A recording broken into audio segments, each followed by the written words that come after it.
Yetişkin halinizle sizi bir eve kapatsalar ve bu evde sadece evin yönetimindeki 2 kişinin istek ve ihtiyaçlarına göre yaşayacaksınız deseler. Yani sizin ne yemek istediğiniz önemsiz, ne giyeceğiniz onlar tarafından belirlenecek, ne diyeceğiniz onlara göre ayarlanacak, hangi saatte uyuyacağınızı onlar bilecek. Yani kısaca bütün istek ve ihtiyaçlarınızı onlarınkilerle yer değiştireceksiniz. Bir yetişkin olarak bunu bu kadar kabullenmeyeceğinizi hepimiz tahmin edebiliriz herhalde. Hatta birçoğunuz isyan bile çıkarır. Peki ya çocuksanız, ya mecbursanız, hayati fonksiyonlarınız buna bağlıysa, anne babanızın yakınlığıyla kendi istek ve ihtiyaçlarınızı değiş tokuş etmek zorunda kaldıysanız, işte böyle bir çocukluk elimizden en önemli şeyi alır. Seçme özgürlüğümüzü. Seçme özgürlüğü hiç olmamış olan bir çocuk büyüyüp de yetişkin bir erkek haline geldiğinde yine aynı seçememe pasifliği içine girer.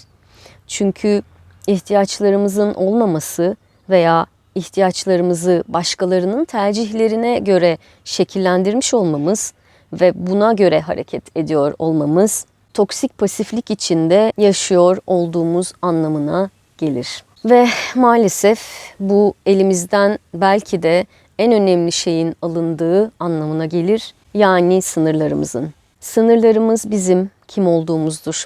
Sınırlar kendilik algımızdır. Kendilik algımız egomuzdur. Egoya verilen zararın boyutlarını hayal edin bakalım. Ortada hasarlı bir ego varsa ya hiç gerçek bağlar yoktur ya da hasarlı bağ kurma tarzları vardır. Bu da ona ait çok büyük bir gücü elinden alır ve yerine pasifliğe bırakır. Bu güç itkidir. İtki. Yani içsel itki, hamle dürtüsü. Drive dedikleri şey. Tam Türkçe'ye çeviremedim. Tabii birileri sizin iyiliğinizi sizden daha iyi bildiği için sürekli sizin adınıza kararlar alıp ne hissettiğinizi merak etmeden uygulamaya geçiyor zaten. Böyle bir ortamda neden içsel bir itkiye, içsel bir dürtü ile motive olmaya, elde etmeye, fethetmeye, kapsamaya ihtiyacınız olsun ki?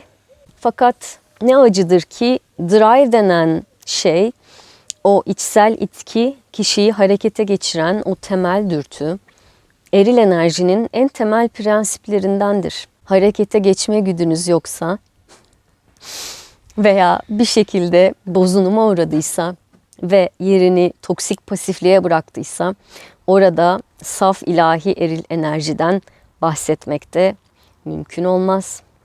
Geçmiş olsun. Ayrıca çok üzgünüm ama bu durum sadece romantik ilişkilerinizi etkilemez. Hayatınızın her alanını etkiler.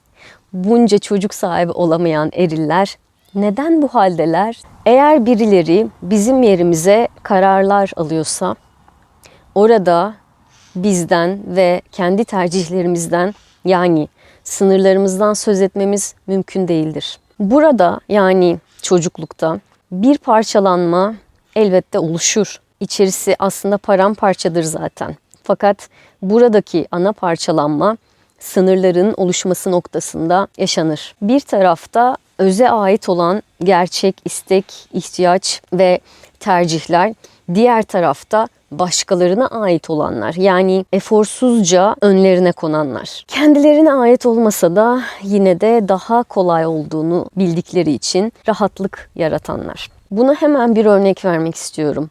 Geçenlerde bir arkadaşımla konuşurken maalesef kendisi de toksik bir maskülen, kabul etmese de bilmese de toksik pasifliği içinde ona ne olduğunu, neden mutsuz olduğunu bir türlü anlayamayan bir genç. Hayatına birini alması konusunda hayıflandığı bir sırada ona dedim ki aslında sen de hayatında biri olmasını çok da istemiyor gibisin. Yo hayır aslında açığım ama odağıma almıyorum dedi. Dedim ki sen odağını almazsan bu hiçbir zaman gerçekleşmeyecek biliyorsun değil mi? Bu her şey için geçerli. Odağını almazsan enerjini o konuya yoğunlaştıramazsın. Enerjinin akmadığı yerde de hiçbir istek, ihtiyaç yaratıma giremez. Bitti. Neyse, tabii ona bu tarafı açıklamak zorunda hissetmedim kendimi. Ama ne dedi dersiniz? Hemen itiraz, kıyamet zaten. Bir şey. Sonra dedi ki, sonuçta daha yakından tanımak istediğim, efor sarf edebileceğim kızlar var, evet, etrafımda. Ama ben doğal bir şekilde olsun istiyorum. Yani buluşmalar, şunlar bunlar organize etmeden işte bir şekilde normalinde daha çok vakit geçirdiğim biri ile bir şeyler gelişirse, hani olur da kafamıza düşerse gibi bir şey, böyle bir şekilde olur diye düşünüyorum dedi. Farkına vardınız mı burada bilmiyorum. Toksik pasiflik içeren o enerjiye ait olabilecek her şeyi söyledi aslında. Efor sarf edebileceği insanlar var. Merak ettiği insanlar var.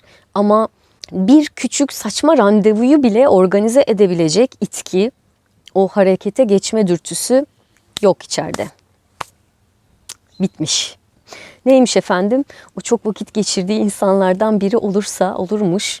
Toksik tercihlerinin buradaki kokusunu alabiliyor musunuz bilmiyorum ama o kızlardan birini kendi seçmiyor. Kendi bile seçemiyor.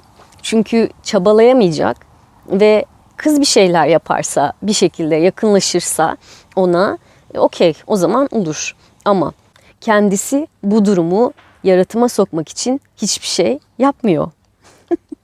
Ah nerede o eski erkekler? Ve çok rahatlıkla şunu da söyleyebilirim ki bu toksik maskülen için doğru ortamda karşılıklı hisler olduğunda bile hamle yapıp hoşlandığı kadını öpebilecek dürtü yok. Çünkü pasiflik içinde rahatı yerinde. Kadın yaparsa ona hayır demez ama. Ah süper. Gerçekten serbest meslek. Bunda bizim payımız da çok büyük tabii. Bu çorabı başımıza biz kendimiz ördük. Sebeplerimiz vardı ama biz yaptık. Neyse ona dişil enerji videolarında girelim. Öf, çok kötü olacak.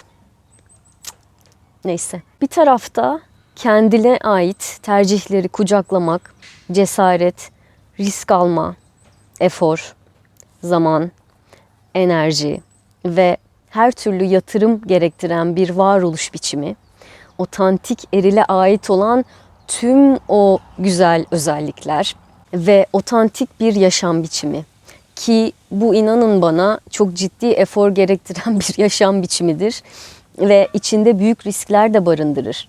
En önemlisi yalnızlık riskidir maalesef. Diğer tarafta tercihlerini başkalarınınkilerle değiştirip tam anlamıyla bağımlı, codependent denilen bir varoluş biçimi. Durumun daha da iç yüzüne girelim mi? Sınırlar konusundaki bu parçalanma beraberinde yeni parçalanmaları da getirir tabii ki. Şaşırdık mı? Hayır. Kendi öz haliyle var olamayan bu insan kendine bir avatar yaratır. Ve artık bu avatar ile ilişkilerini yönetmeye başlar. Yüzeyde bu avatar ile iletişime geçeriz biz de. Fakat içerideki hikaye bambaşkadır. İnsan sürü varlığıdır. Ne demiş eskiler? Sürüden ayrılanı kurt kapar. Sürü varlığı olmanın gerekliliklerinden biri olan bağ kurma, ait olma güdüsü insanda hiçbir şartla, hiçbir şartta, hiçbir parçalanmada, hiçbir mental, fiziksel durumda hiçbir yere gitmez. Ne yaşıyorsak yaşayalım. En temel ihtiyacımız birinin bizim deneyimimize tanıklık etmesidir. Burada da değişmez tabii ki bu konu. Toksik maskülenlerin içinde dışarıda göstermeye korktukları, bağ kurmak için ağlayan küçük erkek çocukları vardır.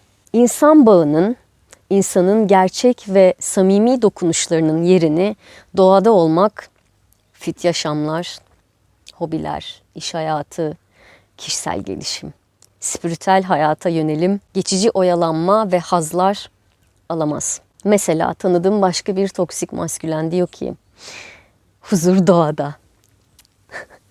Dağa taşa vuruyorum kendimi. Doğada kötülük yok. Gerçekten. Yok tabii. Ama doğada insan bağının verdikleri de yok.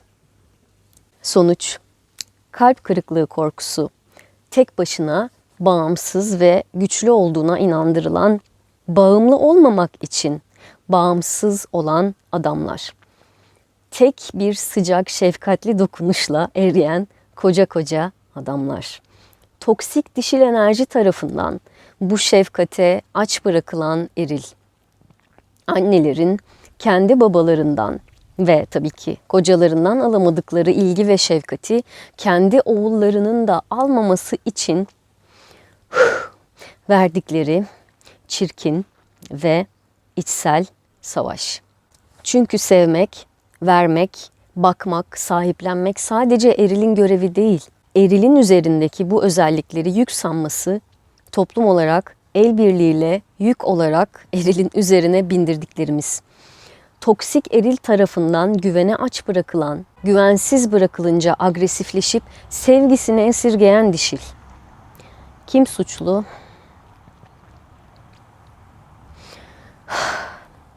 Bilemiyorum.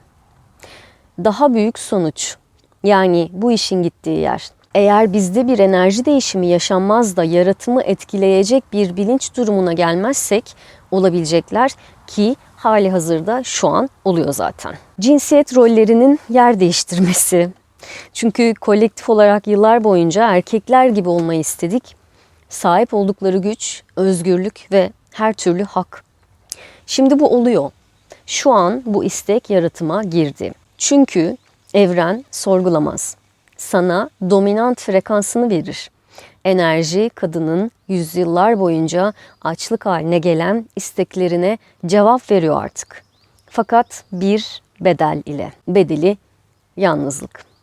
Elimizdeki toksik pasif maskülenle yalnız kaldığımız bir hayat. Bu yalnızlık hissi hayatınızda biri olsa da devam edecek. Eril, toksik şekilde pasif kalmanın içinde rahat ettiği sürece. Çünkü evli de olsanız problem çözemeyen, sorunların bekleyerek çözüleceğine inanan, inisiyatif alamayan, size göre pozisyon alan, vermekten korkan, sorumluluk almayan, pozitif sahiplenemeyen, odaklanamayan, desteklemeye cesareti kalmamış, pozitif otoritesini size bırakmış bir adamı, inanın bana, ne kadar güçlü bir kadın olursanız olun siz de istemezsiniz. Kendinizi istediğiniz yalanlarla, bahanelerle kandırabilirsiniz elbette. Özgürsünüz. Günün sonunda aradığınız şeyin ne olduğunu içiniz bilecek ve içiniz susmayacak.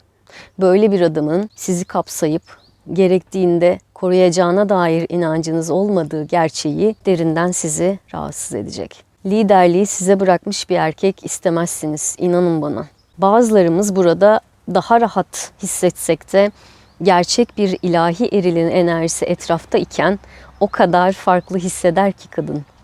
Buradan hareketle gerçek ilahi eril enerjisini anlatmak istediğimi fark ettim. Tabii ben istediğim kadar anlatayım. Erkeğin içindeki ilahi erili kabullenmesi demek, kalbini her daim, her koşulda nasıl hissettiğine açması demek. Ki bu hisler çoğu zaman tutku dolu güçlü hislerdir. Pozitiflerin yanında negatifleri de getirir. Ve bu durum birçok kişiyi korkutacak kadar büyük gelebilir. Dışarıdan bakıldığında öyledir de. Bir kez, sadece bir kez cesaret gerekir. Ondan sonrası kolaydır. Ondan sonrası size kim olduğunuzu hatırlatır. Ta en baştan beri kim olduğunuzu. Size rehberlik etmeyen babalarınıza benzemek zorunda değilsiniz. Bu hayat sizin. Siz başka bireylersiniz. Başka olun. Kendiniz olun. Burası çok daha güvenli. Burası çok daha keyifli, çok daha tatmin edici. İlahi parçan seni orada bir yerlerde bekliyor. Yaklaş. Kendine, içine, hislerine. Görüşmek üzere.